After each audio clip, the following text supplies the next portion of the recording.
We've got two players that are have left the team, for personal reasons. Michael Beaton and Mana Tuivailala. They're no longer with us. Are you going to replace them with anybody? Eventually, but not immediately. Coach, do you have a potential walk-on at wide receiver hanging around right now? Yeah, but he has not cleared all the hurdles yet, so he's just watching practice.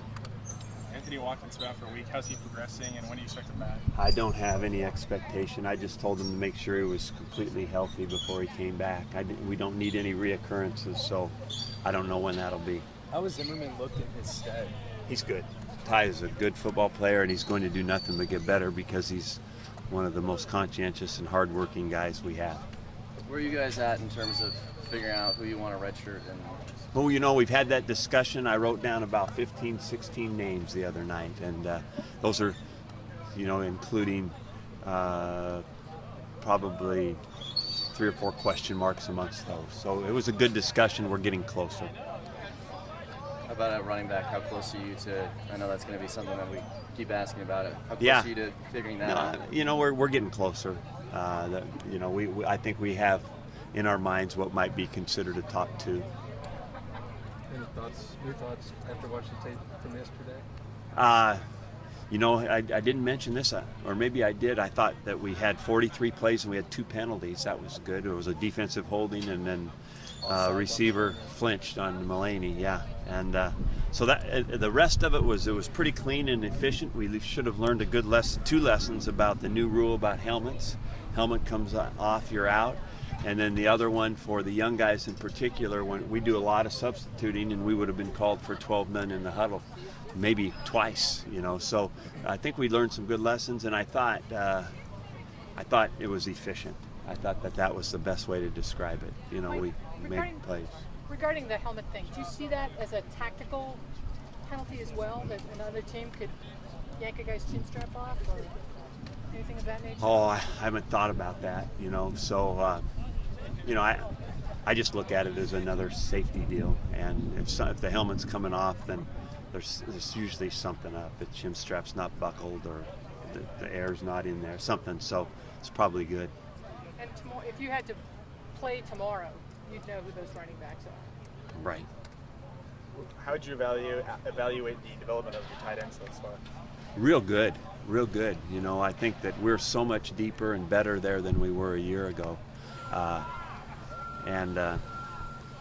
If we can keep all those guys growing, because there's, besides Colby, there's a lot of youth, and I really like that group. You're halfway through this fall camp deal. I know, it's hard to believe. Yeah. By the time, 2 weeks in the season opener, are you going to feel like, I'd like to have another month, or do you sort of like where you are at this point? You know what? I have a sense that when the games get here, we'll be ready to play a game. I feel good about that. I'll take all the time we can get, but I think, I'm looking at that thing yesterday and the efficiency of it, and then, another week of really camp. That's pretty good. I think we'll be ready to go. I know Caleb's coming off the concussion-like symptoms and has to go through the protocol, but based on what you've seen out of him through spring ball and now, does he still seem like a guy who can emerge? No question, athletically he can. I think he should be right in this mix. I'm afraid it's going to take him some time to get back. He's missed, for a freshman to miss as much time as he had, it's a lot of plays. So we'll see. He's very talented physically.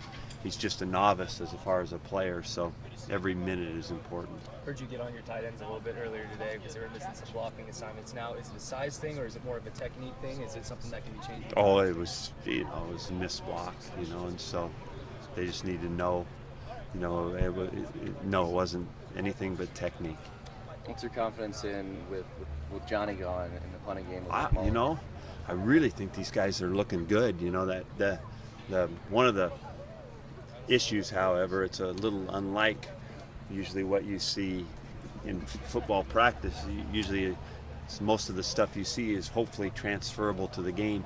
Well, once a kicker or a punter get into that arena and there's 45,000 people in there, that's when you'll know if they can really do it or not. And so that's a little hard. I really have been impressed with both their work ethic and their performance. So they couldn't have done more to right now. I think they've been really consistent, and I think they're both talented. So how anxious will you be before the first punt? Well, I'll be excited. How's that? Did you get a chance to watch James or Quiz last night? Barely. I heard that Quiz had some good runs and James had a good return. I heard he dropped the ball down the seam at the end. I was sad to hear that. Speaking of returns, Coach, how's your special teams unit looking in terms of who's going to be carrying the kicks back? I think we're going to have good returners. I'm absolutely more concerned with who's going to be blocking for them, and that's what we're looking for right now. And we're mixing some of the young blood in there, the rookies, So if we can get some good people around them and block well for them, they're going to be good. Have you been in touch with James and Quiz at all? Yeah, I talked to James a couple days ago. The reason I said that a minute ago was I know if he dropped the ball, he didn't sleep last night. How's the D-line looking, especially in the middle there? I think good. We're missing Monte Rosa. He was hurt for a couple days. I hope he gets back in there. We need him. Andrew Samalo is solid as a rock. Castro's been playing well. And then, I think we're going to have a couple good starters, and we're going to be able to rotate a couple more or 3 more in. So feel good about it. What was different that maybe you didn't see on the practice field yesterday that you did see on film from your scrimmage? Oh, I don't know. Most of the time that stuff is pretty transferable. At some point you run so many plays in practice that usually something comes up where when you have a scrimmage, you've seen something like that before. I couldn't pick out anything without making it up. All right.